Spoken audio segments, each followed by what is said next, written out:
Hello everyone! Are you trying to find a video to help you learn how to solve quadratic equation right now? Well, you've clicked on the right video. In this video, I'm going to introduce you 3 methods on how to solve quadratic equation. Our first method is factoring. If we have an equation ax squared plus bx plus c equals 0, and you want to find the root for this equation, first, you need to try to transform this equation into 2 factors and then set each factors to 0. Let's say we have x squared, take away 5x plus 6 equals 0. What you have to do here is to find any 2 numbers that add up to get -5 and multiply together to get 6. That 2 numbers are -2 and -3.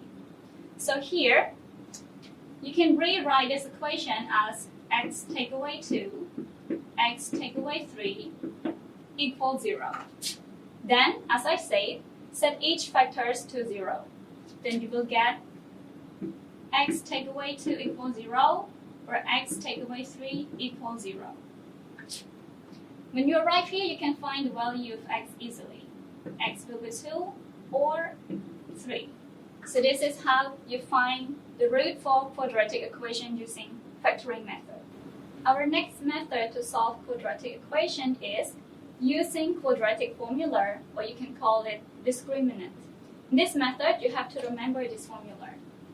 Discriminant equals b squared, take away 4ac. So here, first you need to identify the value of the coefficient a, b, and c. Once you identify the value of that 3, you can substitute it into this formula, and you have to remember this.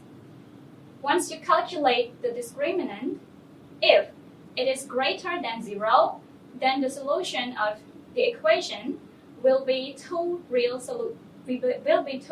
number.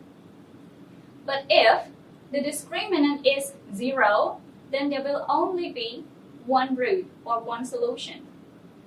If the discriminant is negative or less than 0, then the solution to the equation will be 2 complex numbers.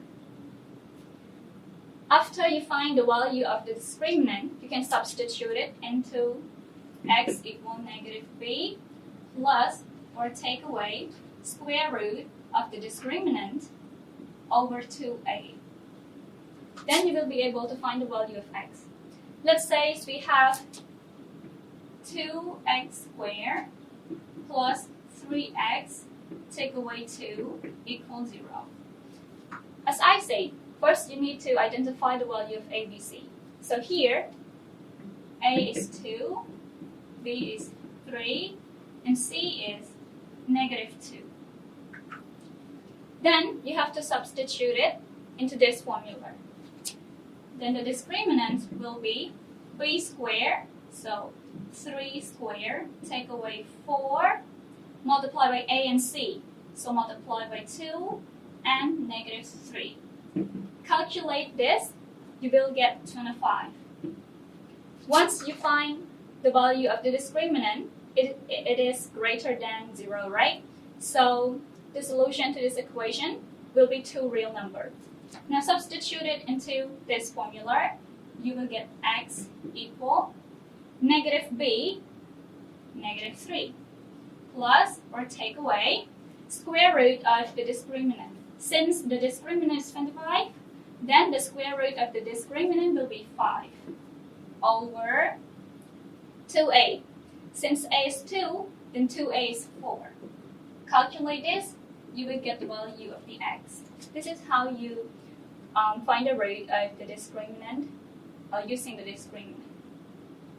4. I have one more method for you to try to solve quadratic equation. This method is completing the square. In this method, you have to remember 2 important formulas. Those 2 formulas are a plus b to the power of 2 and a take away b to the power of 2. The first one is a squared plus 2ab plus b squared. And a take away b to the power of 2 is a squared take away 2ab plus b squared. Once you remember this formula, you can use this method by transforming the whole equation that we have into the form of x take away h to the power of 2 equal k. In order to transform it into this form, you have to, if you have ax squared plus bx plus c equals 0, you have to move the constant c to the other side. So you will get ax squared plus bx equal negative c. Then you have to add b over 2 to the power of 2 on both sides of the equation. And then apply these two formulas, you will be able to find the value of x. Let's say we have x squared take away 6x plus 5 equals 0. As I say, what you have to do is to move the constant to the other side. So you have to move positive 5 to the right hand side. You will get x squared take away 6x equal negative 5. And then add b over 2 to the power of 2. Since b here is 6, so you have to add 6 over 2, which means 3. So you add 3 squared on the left and add 3 squared on the right. So x squared take away 6x plus 3 to the power of 2 equal negative 5 and 3 to the power of 2. By now, you can apply this formula. Since the coefficient of the x is negative, then you have to use this one. So it will be x take away 3 to the power of 2. Calculate this one, you get 4. Here, you have to remember another formula. If you have x squared equal a, then x will be positive or negative square root of a. Applied it here, you get x take away 3 equal positive or negative square root of 4, which is positive or negative 2. And then take the negative 3 to the other side, you will be able to find the value of x. If you can master all these three methods, no matter how complex the equation is, you will be able to solve it. Well, you have reached the end of the video. Thank you so much for watching this. See you next time.